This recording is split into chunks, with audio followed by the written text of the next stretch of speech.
Okay, good afternoon. It's me, Cesvette. And of course, you would say, well, hey, we're used to seeing her luxury listening. Not today. I am with someone very, very special. I'm with King Jose James. How are we? Ooh, King Naturally. Double J. Yeah. King JJ. How are we doing? Amazing. I mean, I'm on a boat with you. What could be better? Well, they say when you're with me, it's the smoothest ride. There it So is. that's what we have going on. You're here in London. Tell us why you're here. How is. Now, you told me you have a very special connection with London. So come on, fill us in. What's going on with you in London? Thank you. Honored to be here. Love London. I'm here promoting the new album 1978. Been working on it for 5 years, y'all.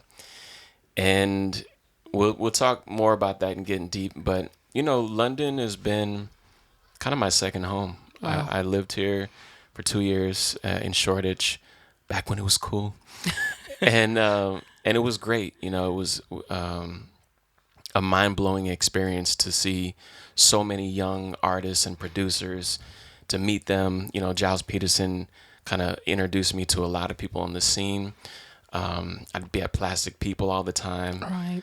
Sounds of the Universe and Rough Trade, spending all my money on all this new cool stuff that you couldn't get in New York or LA.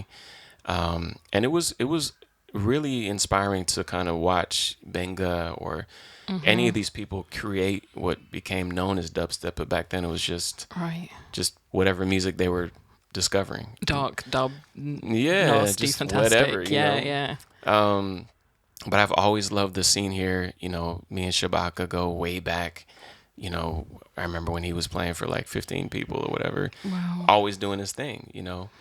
Richard Spavin's been in my band for a long time.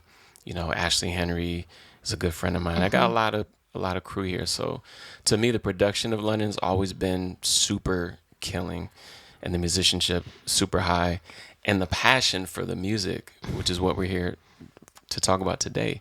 Yeah. That's really, it's deep, man. It's deep. It's You a in language. Japan. Yes, for real. It's like I'll Tokyo, give you that.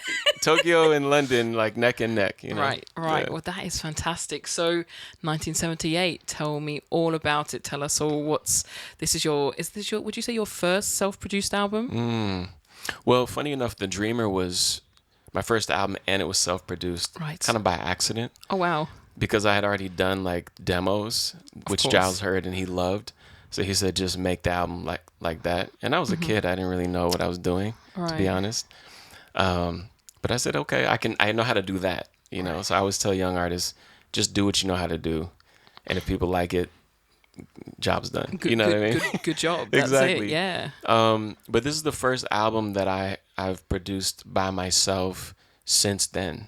Wow. I've had co-producers. I've co-produced all my other things.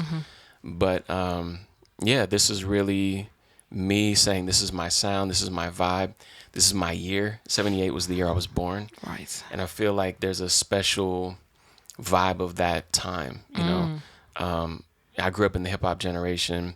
So, I was kind of like raised with all this folk and R&B and funk and jazz, fusion, a little bit different. It wasn't like the classic stuff, Right. that kind of went into hip hop.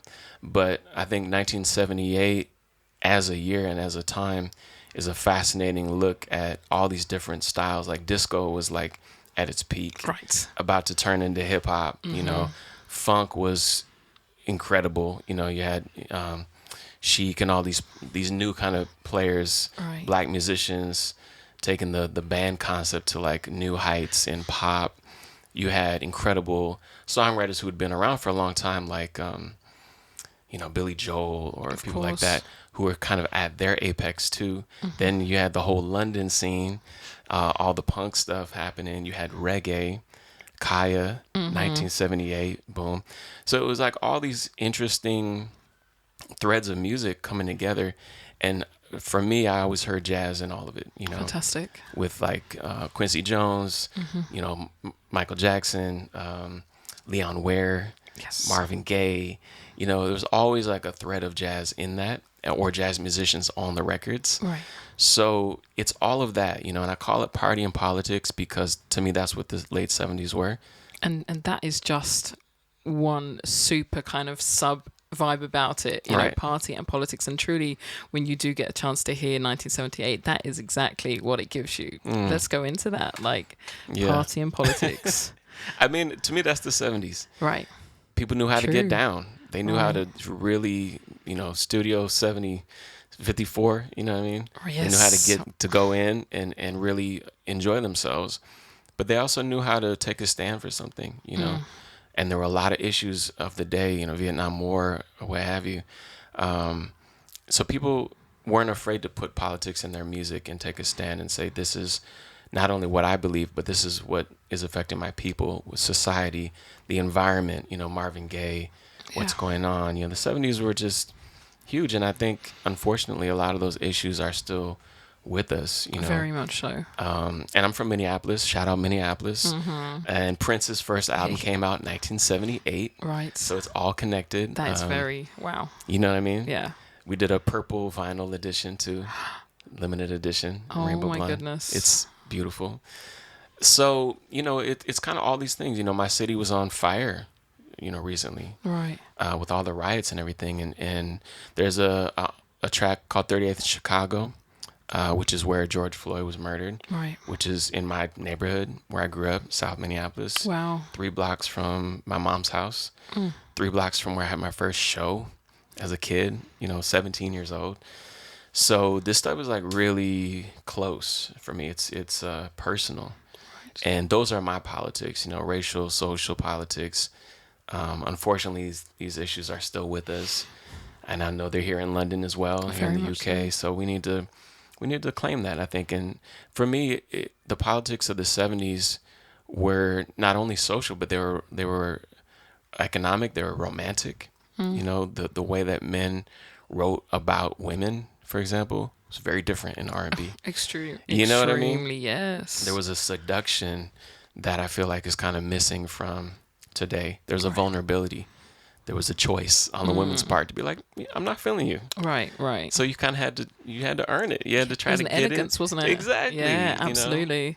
That is so good. And let's even go into 38th in Chicago, because when you honestly listen to this, the instrumentation, the orchestration behind that, and the one about for Trayvon as well, like both of them, they're stunning from a lyrical content. What inspired that? What was the, where so much of the album is the party, and then you're kind of hit right in the gut with this beautiful kind of score of message.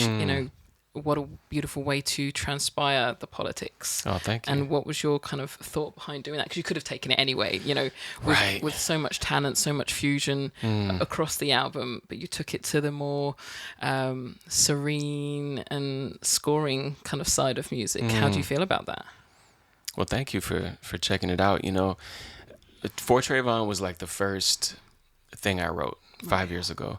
I was in LA and just sitting at the piano, and just those chords kind of came to me, and it was like haunting. Absolutely. And it felt like something, I was like, okay, something's happening. I don't know. It wasn't like writing a song, Wow. And I just turned on my little tape machine and just recorded the whole thing. And it was pretty much all there, and when that kind of thing happens, to me, that's always a sign from the universe saying like, okay, we're opening a new portal to this new project, but this is important. This is something to not shy away from. And I had done a tribute to Billie Holiday where I had covered Strange Fruit, and that was a really important thing for me to kind of get into because, all of the riots were happening, Black Lives Matter was happening while I was touring that project. So it was very relevant. Very real. And, I did a thing that Marvin Gaye did a lot too, where I took those same chords and I made it like a suite. So if you listen, one goes into the next, For Trayvon goes into 38th in Chicago. It's the same chord progression. But there's like a Latin feel under 38th in Chicago. Fantastic. So, Marvin also had that kind of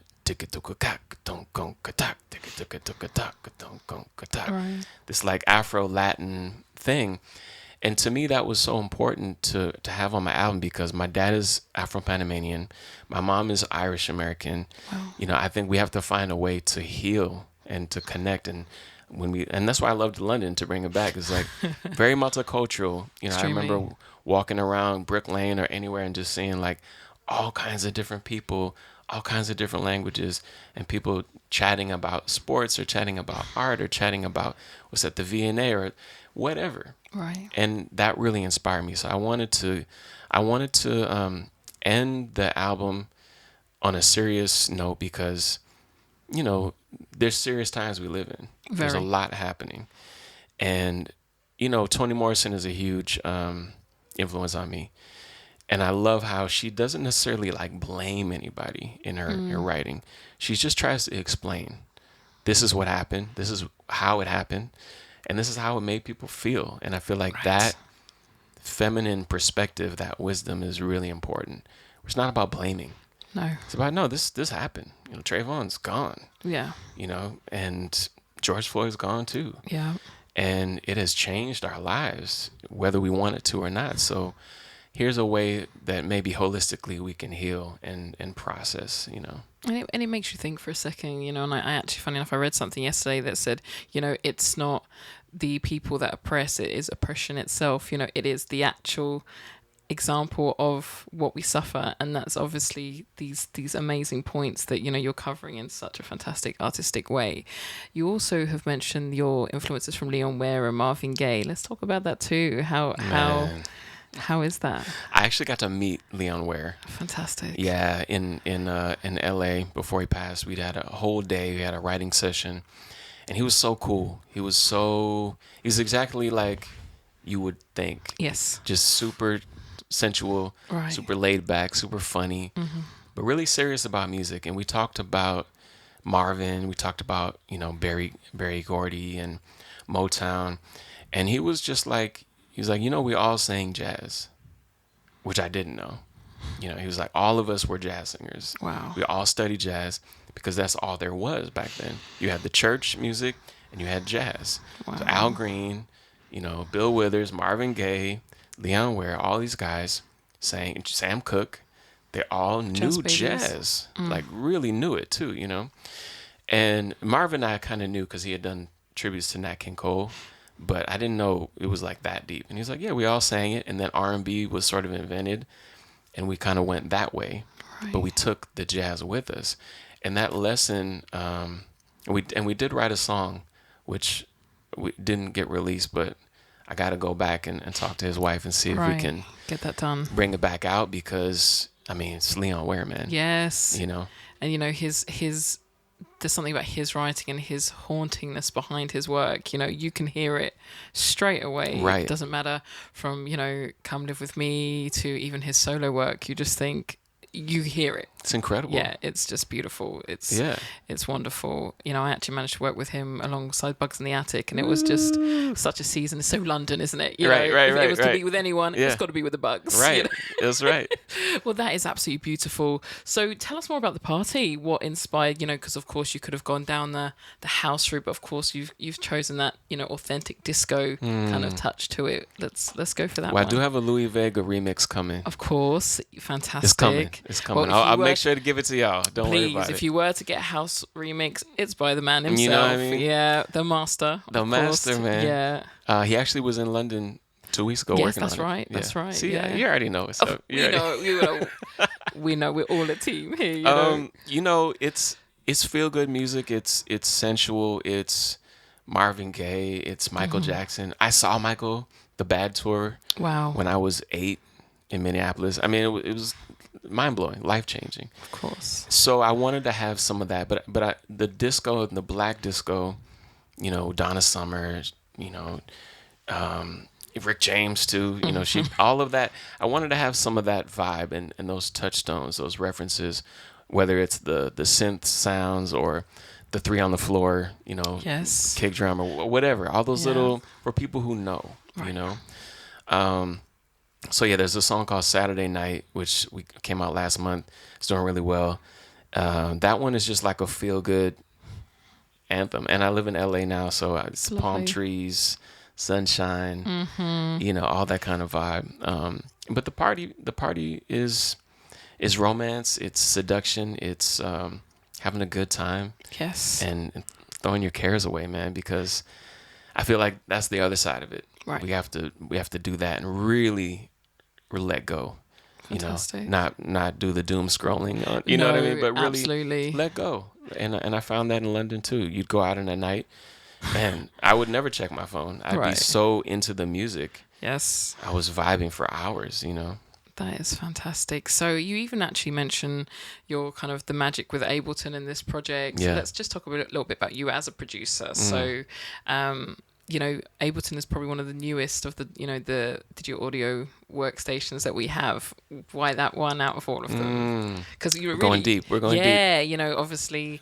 Often that's used in electronic music, Right. you know, being such a, you know, a jazz king and you know, real musical side, you know, you would kind of automatically go, you'd be Pro Tools or, so yeah, why Ableton? Because it's got such a technical thing to it. So Yeah, well, I love the push. I love Ableton. You know, I think I've used them a lot for things in the past. Loving the Time of Madness was all Ableton. fantastic. So live.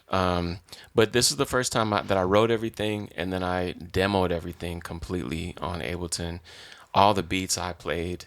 I have all Jay Dilla's stuff from Splice. So all the drum sounds were Jay Dilla beats because I wanted it to feel, I didn't want it to feel retro. Right. I didn't want it to feel like, oh, this is some throwback thing. You know, we're referencing the same way Amy referenced, you know, a lot of her classic stuff. Yeah. But if her and Mark Ronson made it feel like now, you know. Yes. So I played all the beats, programmed everything, played all the instruments in for the demos, did all the vocals. So the band got, for the first time ever, exactly, that's it. This is the song, boom, boom, boom, this is it. And they love it, you know, and they really, this is the first time that I actually wrote and produced for specific musicians too. Wow. Like Jarris Yoakley on drums, who's an absolute monster. And we're putting out his debut album too in May. He's like one of the only few drummers that I know who could play this with that kind of precision and the sound. Like there's 2 different hi-hats sounds. Right. 3 different snares on some of the things, and he's playing it all live. Wow. 'Cause when you produce, you know, you can kind of produce whatever you want. Exactly. You've got no guide or anything. Exactly. It's that blank. I always say it's about that blank screen. When you have the blank screen, Right. you're ready. Exactly.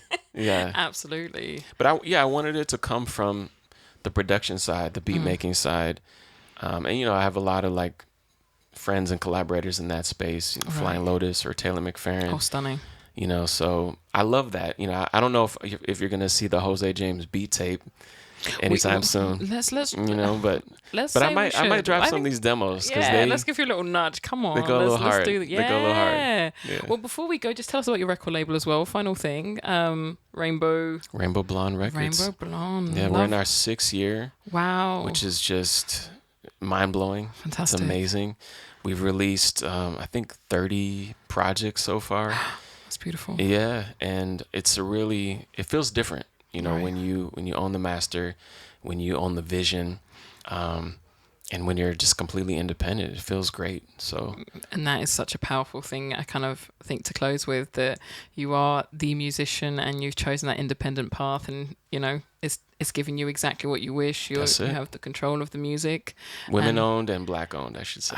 Powerful. There it is. Powerful. You know? Well, that's what we're here for. Guys, go get 1978 right now with the King JJ, Jose James. Fantastic. We love it. Thank you. Lovely to have you here. And hopefully we'll have you back here Definitely. with the beat tape next. I live here now. I love this. This is it. Good. He's on the boat forever. Thanks a lot. Thank you. Thank you.